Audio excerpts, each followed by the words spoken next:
Assalamualaikum warahmatullahi wabarakatuh. Perkenalkan, nama saya Supriyono dari SMP Negeri 2 Gombong.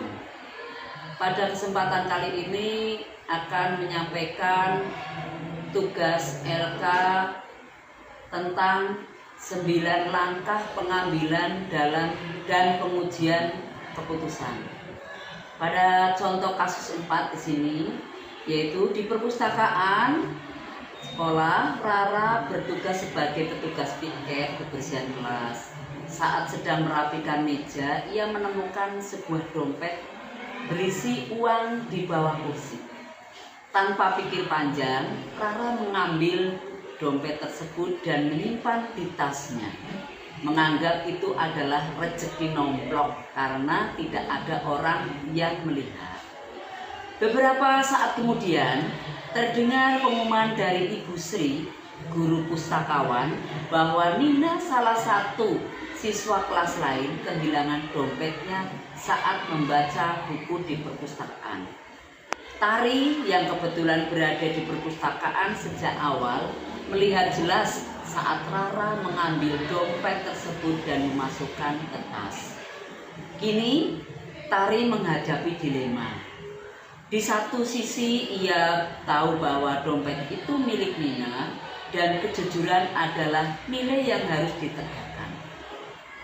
Di sisi lain, Rara, sahabat dekatnya yang sering menolongnya dalam mengerjakan tugas dan berbagi bekal setiap hari. Jika Tari melaporkan hal tersebut atau menegur Rara, besar kemungkinan hubungan mereka akan rusak dan Rara tidak akan bersikap baik padanya. Pertanyaannya di sini, ya, bagaimana seharusnya Tari menyikapi situasi tersebut? Ya, di sini ada yang pertama, langkah 1. Apa saja nilai-nilai yang saling bertentangan dalam kasus 4? Jawabannya adalah dilema moral dan persuasi moral. Yang kedua, siapa saja yang terlibat dalam situasi kasus 4 ini? Jawabannya adalah Tari, Nina, dan Rara. Yang ketiga, fakta-fakta apa saja yang relevan dengan situasi pada kasus 4? Jawabannya adalah kronologi kejadian, konteks kejadian, hubungan antar pihak. Kronologi kejadian jelas terlihat oleh Tari. Yang berikutnya, mereka bertiga saling kenal. Yang keempat, pengujian benar atau salah yang mana dilakukan? Jawabannya adalah uji legal, uji intuisi, uji publikasi, dan uji panutan. Nomor 5, pengujian paradigma benar dan lawan benar yang mana bisa lakukan? Jawabannya adalah menggunakan paradigma keadilan dan belas kasihan. Ajak semua pihak bertemu, berbincang dengan pendekatan humanis, sampaikan nilai keadilan dan kasihan. Terus yang keenam, prinsip resolusi yang mana yang bisa dilakukan?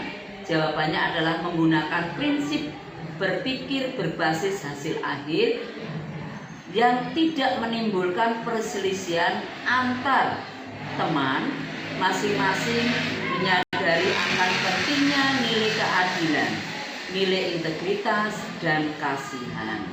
Yang ketujuh, adakah opsi lain yang lebih kreatif, adil, dan bijak yang bisa dilakukan? Jawabannya adalah opsi lain yang diperlukan manakala resolusi tidak menemukan jalan penyesalan atau jalan penyelesaian dengan langkah penyelesaian yang lebih kreatif, adil, dan bijak.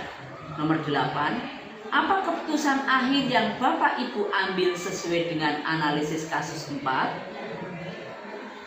Yang berikut jawabannya adalah opsi lain diperlukan manakala resolusi tidak menemukan jalan penyelesaian dengan langkah penyelesaian yang lebih kreatif, adil, dan bijak. Nomor 8, apa keputusan akhir Bapak Ibu yang ambil sesuai dengan analisis kasus 4? Jawabannya adalah menegur dengan memberikan pemahaman arti penting pertemanan, kejujuran, keterbukaan agar tetap terjalin hubungan baik dan semua pihak. Nomor 9, pelajaran apa yang ibu bapak dapatkan dari pengalaman keputusan ini dan bagaimana pelajaran tersebut dapat memperbaiki pengambilan keputusan ibu bapak di kemudian hari? Jawabannya adalah pengambilan keputusan akan efektif dan berdampak positif ketika dilandasi dengan nilai-nilai yang minim bertentangan dengan berpedoman pada paradigma pengambilan keputusan, prinsip pengambilan keputusan, dan 9 lengkap pengambilan dan pengujian keputusan.